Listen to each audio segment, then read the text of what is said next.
আছে না সবাই আপনার নামে খালি মিথ্যে বলে, জানি আপনি মিথ্যে কথা বলে। ওরা আমাকে দেখতে পায় না, ওরা আমার কলম, ওদের আমার কলঙ্ক নামে। দেখলেন কলঙ্ক বলে ওরা এদের, দেখলেন এই কথাগুলো। আপনি বছরে 1 বছর আগে ওদের সাথে কাজে আসছিল, মাঠের কাজে গিয়ে চলে হয়েছিল, সেই জন্য আমাদের সাথে ওরকম করে। আপনি কি হেরেছিলেন ওইখানে? হ্যাঁ না, আমরা হেরেছিলাম না, ওরা হেরেছিল, আমাদের উপরে যুদ্ধ চালাইছে। আমার মনে হয় যে আপনারাই হেরেছেন। না না, আবার আমরা কেন খেলবো? কারণ বোঝান যায় তো আপনার ভাষায়। কেন বোঝান যায়? দেখেন আপনি যে একটা বয়স্ক মানুষ, আপনি যে বিয়ে করতে চান যুবক ছেড়ে আপনি কিছু দিতে পারবেন না, ছেলেগুলোর পিছে লাগেন কেন? আপনি হলো 1 টাকা কাজ করতে, আমি কিছু দিতে পারবো না। আপনি কি প্রমাণ দেখাতে পারবেন? হাজারো প্রমাণ আছে। আমার বাড়ি ঘর দালান আমি কত টাকা পয়সা করছি, আমি যদি একবার বিয়ে করে তাকে হিসাবে ওটাই পাওয়া যাবে। আচ্ছা, বাড়ি ঘর দালান গাড়ি বাড়ি থাকি তো লাভ নাই। আমি এখানে একটা প্রমাণ চাই। কি প্রমাণ? এখানে হলো 500 টাকার একটা নোট বাই করেন। আপনি কতবার বড় লোক, এইখানে প্রমাণিত হতে না দর্শকেরা? হ্যাঁ দেখুন, জি জি জি জি জি রাইট। 1000, 2000, 3000, 4000, 4045 টাকা।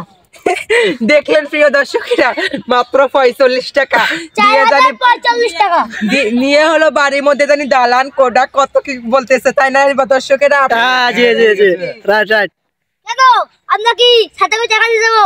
একবার 2 টাকা দিই এইভাবে গাড়ি। যারা কোটিপতি তাদের টাকা সবসময় পকেটের মধ্যে ভর্তি থাকে কিন্তু। ও তাহলে আপনি চোর, আপনি এইভাবে বলতেছেন, মানে আমি যদি আনি আপনারা চুরি করবেন, এই জন্য আমাদের এইভাবে বলতেছেন নাকি? আপনি আমাকে শেষে চোরে বললেন। ঠিক চোর বলবো কি বলবো? আমরা কি এত টাকা নিয়ে রাস্তায় হাঁটাই ঘুরে বেড়াবো?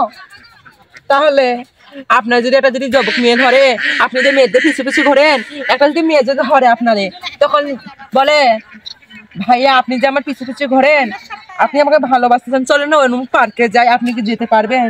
যেতে পারবো না। প্রথমে নিয়ে যাবো রিক্সায় করে আমাদের বাড়ি, তারপরে টাকা বাই করে যাবো সিনেমা দেখতে। এখনকার বাংলাদেশে কিন্তু কোনো সিনেমা কিন্তু বেশি চলে না। আমাদের ঘরে কিন্তু সিনেমা আছে, টেলিভিশন আছে। আমার ঘরের মধ্যেই কিন্তু এখন দেখি। আর বাড়ির মধ্যে প্রতিদিন কিন্তু সিনেমার মতো একটা করে নাটক হয়, মা বাবা নিয়ে প্রত্যেকদিন একটা করে নাটক হয়। ওই ছোট টিভি, ছোট টেলিভিশন আর বড় পর্দা দিয়ে বেঁচে দেখে তা কি?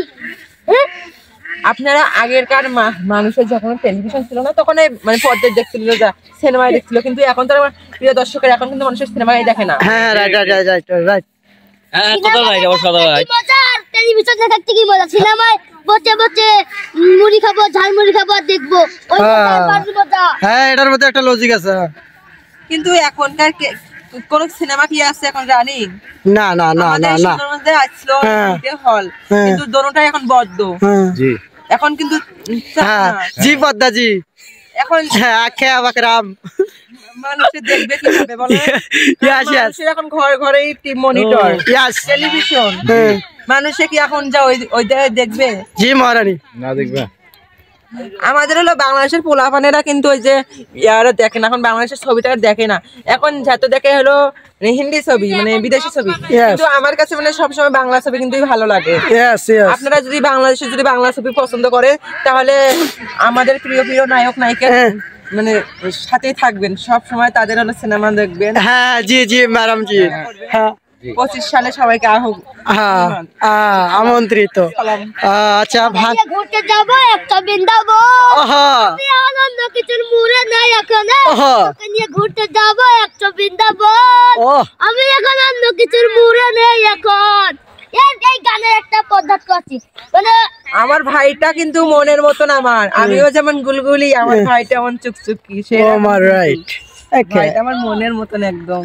আচ্ছা আচ্ছা মাতারাম জি, সেটাটারই কিন্তু সাথে করে নিয়ে। আচ্ছা মাতারাম জি। আচ্ছা থাকো, সবাইকে সালাম।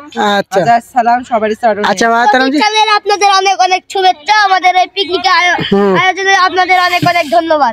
আচ্ছা আপনারা ভালো থাকেন, সুস্থ থাকেন মাতারাম জি, আমরা যাচ্ছি চলে। আচ্ছা আপনারা এখন আসতে পারেন।